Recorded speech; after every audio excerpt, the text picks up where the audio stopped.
Hello and welcome. My name is Elizabeth Rebo, and I have shared a short summary of my professional background at the end of these slides. The title of my presentation is Successful Implementation 2, Project Planning and Tracking. This is the relevant financial relationship disclosure for this presentation. This is the learning objective that will be addressed during this presentation. These are the key abbreviations that will be used in this presentation. Let's begin with a self-assessment question. Which one of the following quality improvement tools is a visual representation of a project that allows users to track the project's tasks, task owners, and timeline? A, an A3, B, process flow diagram, C, a Gantt chart, or D, control chart?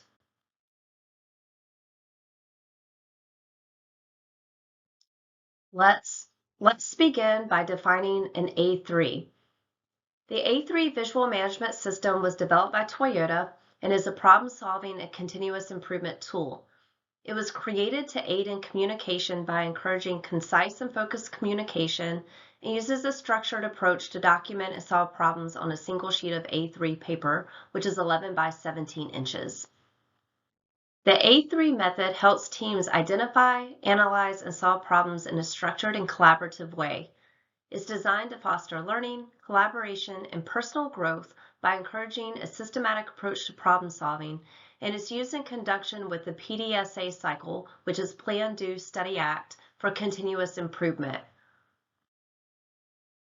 Now I will review the elements of an A3. An A3 is a structured one-page document that's used to track and manage an improvement project.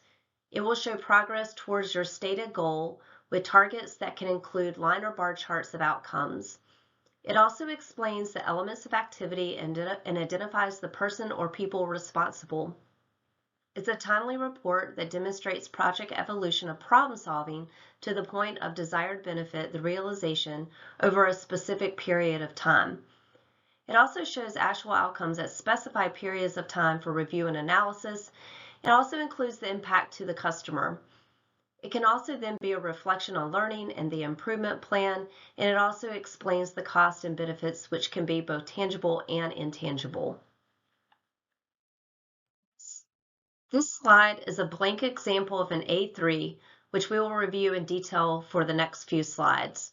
There are many templates that can be used for A3. One thing I like about this one specifically is the fresh eyes section. I've always found it to be value added to have a couple of sets of fresh eyes to review the process and document to help review and provide a new perspective that the team may otherwise miss.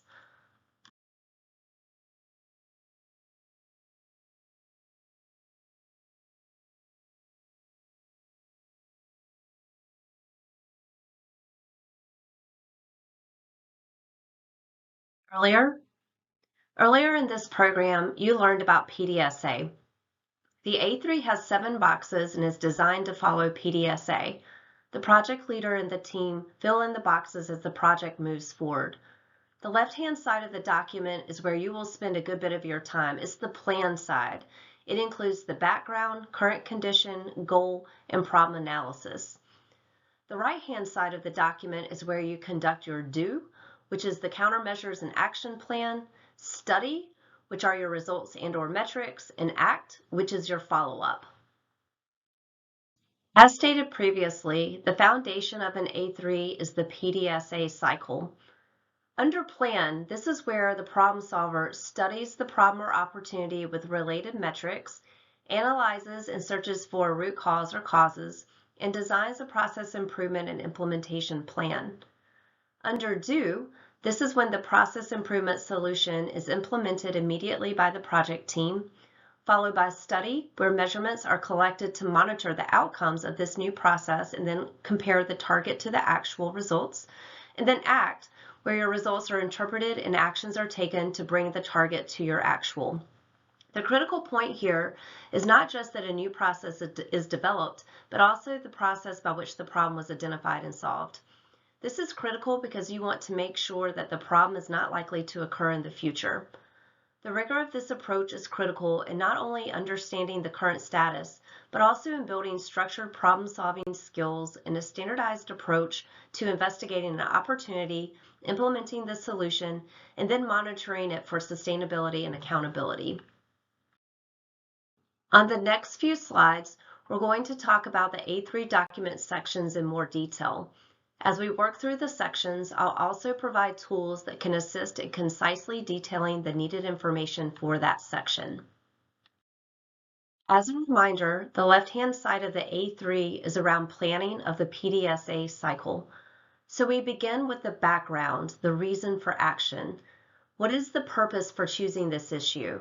What specific performance measures need to be improved? What is the strategic, operational, historical, or organizational context of the situation? These are questions you want to ask yourself as you're completing the background statement. A tool that can be utilized when you are working on your background is the project charter, and it includes the scope. After completion of the background, we move into current conditions. This is where things stand today. Asking yourself, what is the extent of the problem? What is currently occurring that may have your team on or off target? What data or investigations observations have been done that demonstrate the degree of the problem? You'll want to be able to show this information in a visual manner. This could be flow mapping or flow chart, Pareto chart, spaghetti diagram, and a tool that I like to use for current conditions is a process map. After you've identified the background and current condition, we move next into your target or goals. And as a reminder, we're still on the left-hand side under plan. What specific outcome or improvement in performance do you need to achieve? This can be accomplished by creating an aim statement. What will improve, by how much and when? Who will benefit? How will success be measured? What are the metrics that you're planning to review? A great tool for this section is a project charter. Now we enter the final section under plan, which is the problem analysis. Here we are identifying what the root causes of the problem may be. Why are we experiencing this symptom? What constraints are preventing us from our goal? Here you want to choose the simplest problem-solving tool for this issue. I give a couple of examples here. A Pareto chart, fishbone diagram, run chart, bar graphs, pie charts, all are appropriate tools that can be used to help show your problem.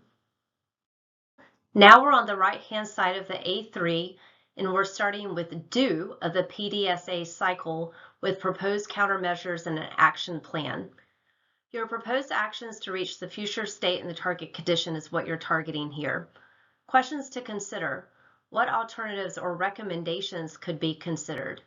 How will you choose among the options? What are your decision criteria to do so? Who will do what, when, and how? When will progress be reviewed and by whom? How will your recommended countermeasures impact the root cause or root causes to change the current situation and achieve the target? Some tools that can be used in this section include a pick chart or a solutions table. Results and metrics are the study part of the PDSA cycle. Questions you want to consider. What are the results of the countermeasures or the action plan? What are the indicators of performance and progress? How will you measure the impact of the actions as planned? What are the critical few, visual and simple measures that align with the goals? And if performance has not improved, why? Some tools here that can be used are the Gantt chart or table, and this can show actions, outcomes, timeline, and responsibilities, and I will go into more detail on Gantt charts in a few slides. Follow-up actions are the act part of the PDSA cycle. Some questions to think about here.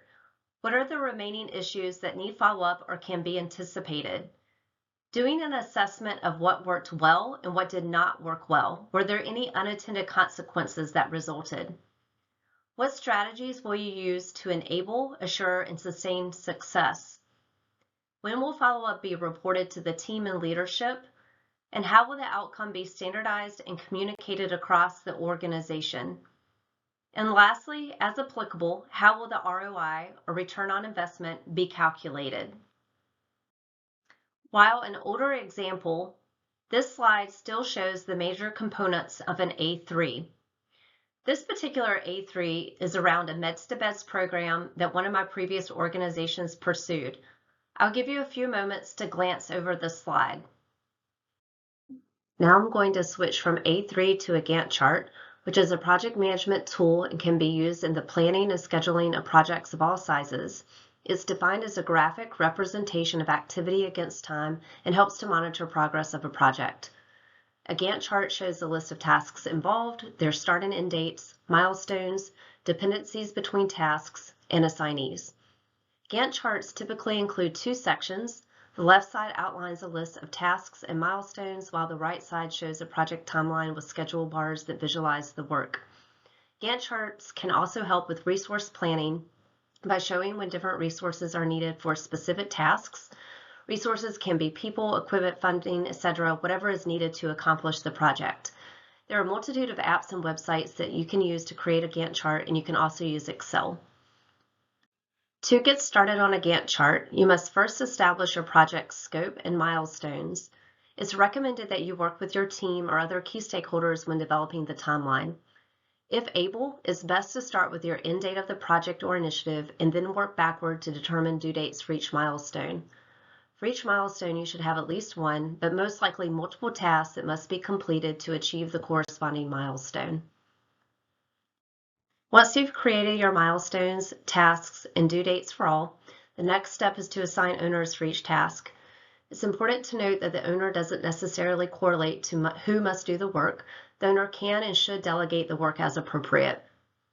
Now that you've identified the critical components of the Gantt chart, you can use an app, website, or Excel to create an electronic copy of your Gantt chart. You can then use the Gantt chart to monitor for progress and subsequent communication to leadership and your project team on the progress of the project or initiative. This slide is a simple example of a Gantt chart. To the far right is a key for the color coding for ease of understanding, and as mentioned in a previous slide, the left side outlines the lists of tasks while the right side shows the project timeline by month.